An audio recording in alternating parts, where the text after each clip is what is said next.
For at slå masker op, så vil jeg tage lidt garn til side, og jeg vil tage cirka en håndflade 2 gange per 10 masker, jeg skal slå op. Sådan der. For at slå den første maske op, så holder jeg garnet sådan her, og folder det en gang over, og tager den her tråd igennem den her løkke, og strammer til, og på den måde får jeg en løkke, eller en maske, som jeg kan sætte på pinden, og stramme til. Så vil jeg lave den første maske. For at lave de resterende masker, så holder jeg de her tråde med mine fingre, så bruger jeg mine andre fingre til at sprede dem, mens jeg holder på den her maske.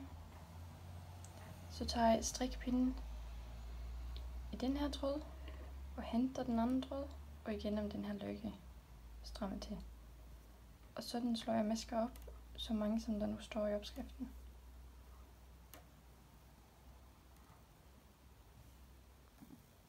Siden jeg vil strikke med en tarsia-tern, så vil jeg så slå op med den næste tern, med den næste farve.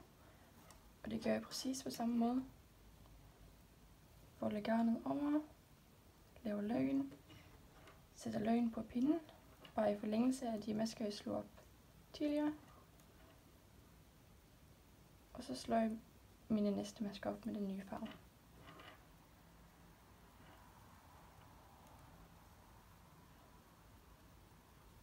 Præcis på samme måde som før.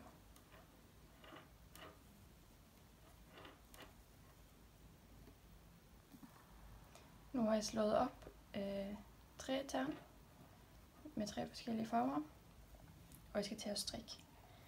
Og den her opslagskant, det tæller som en omgang. Så nu strikker jeg omgang nummer 2, og det er vrangsiden. Man kan se, at der er vrangemasker her på den her side. Så på den her side skal jeg strikke vrang.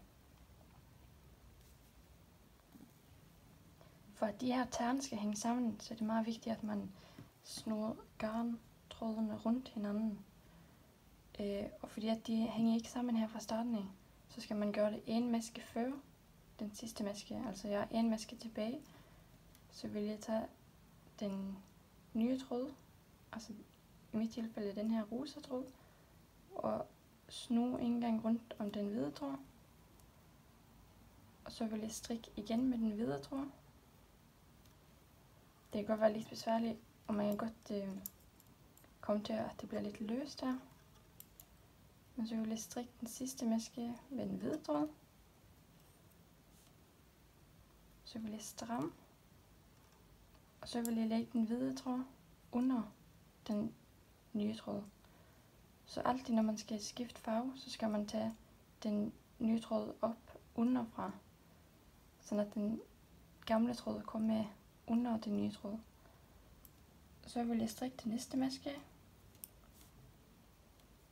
Og så vil jeg strikke stram godt i den her og i den gamle tråd. Og så kan jeg strikke videre med den nye tråd her.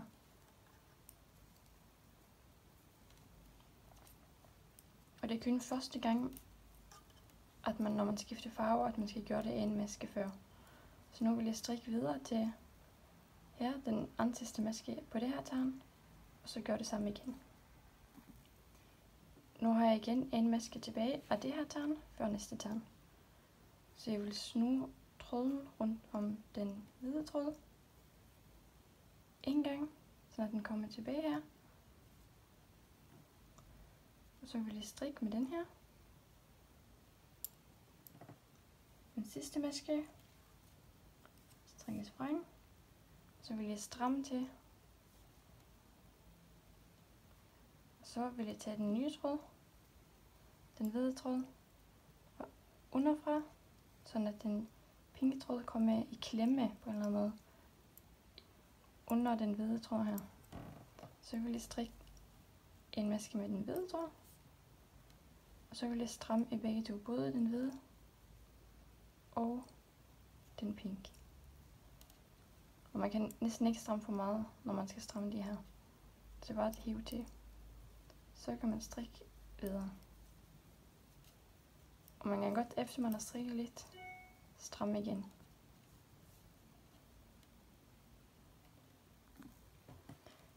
Nu, når man har strikket den første omgang, som så var den anden, og man har nu totalt strikket 2 omgange, siden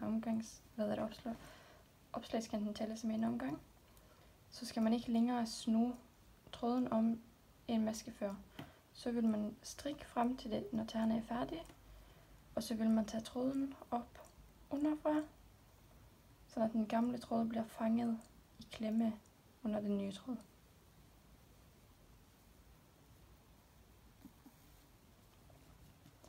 Den her tern skal være ensfarvet.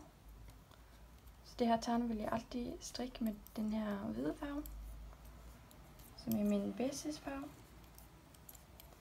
Men det næste tern, det skal være stribet. Så når jeg kommer hen til det næste tern, så skal det være stribet med den her farve, pink og hvid. Og et tip, det er, at man ikke behøver at have en ny tråd hvid i den her. Man kan altid bruge tråden fra en ensfarvet, hvis man først har strikket ensfarve og strikke videre hen til det stribede. Så man kan ikke bruge den her tråd, men man kan bruge den her tråd i starten. Så nu skal jeg strikke 2 omgange med hvid her, men det er stadigvæk vigtigt, at de snor tråden om hinanden, for at det skal hænge fast her på midten. Så hvis jeg skulle strikke med den pink igen, så ville jeg kun have løftet tråden underfra sådan her. Men siden jeg skal strikke med hvid, så bliver jeg nødt til at sno den 2 gange. Og så vil jeg strikke med den hvide. Og jeg strikker gerne 2 masker. Og jeg så går bagom og strammer til i den her tråd og i den her tråd. Og så strikker jeg videre.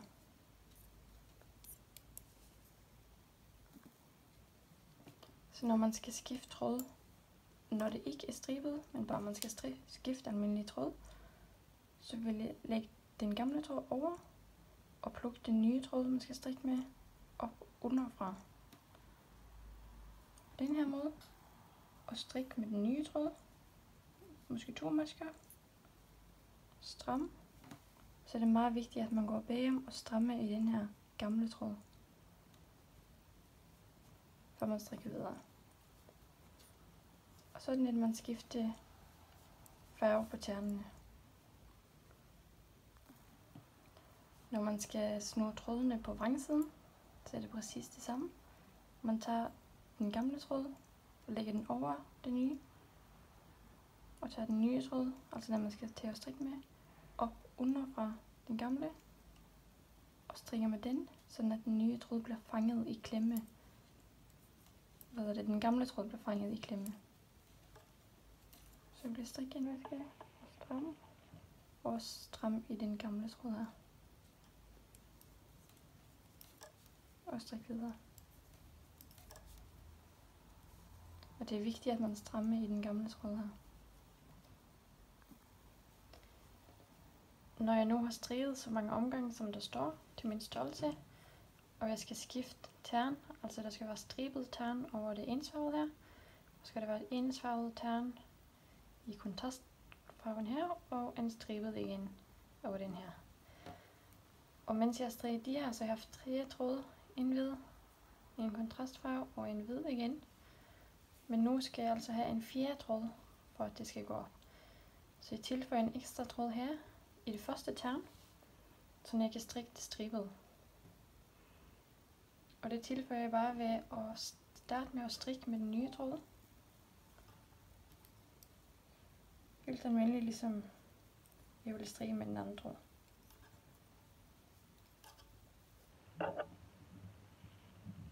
Og sådan har jeg tilføjet den nye farve her. Og så vil jeg bare strikke stribet her, og ensfarvet i kontrastfarven. Og den kontrastfarve vil jeg så bruge til den stribet her. Ligesom jeg før han brugte den hvide tråd til at lave striberne her, så vil jeg nu bruge den pink tråd til at lave striberne på det sidste tern herovre. Nu har jeg strikket 2 tern i højden, og jeg skal lukke af til ærmegab. Og først skal jeg skifte farve på tern, så det her stride med tern skal være ensfarvet hvidt tern. Så jeg kan bare bruge den hvide tråd, jeg havde fra tidligere. Og jeg vil også strikke med den. Så først vil jeg strikke så mange masker, som der står i opskriften til min størrelse.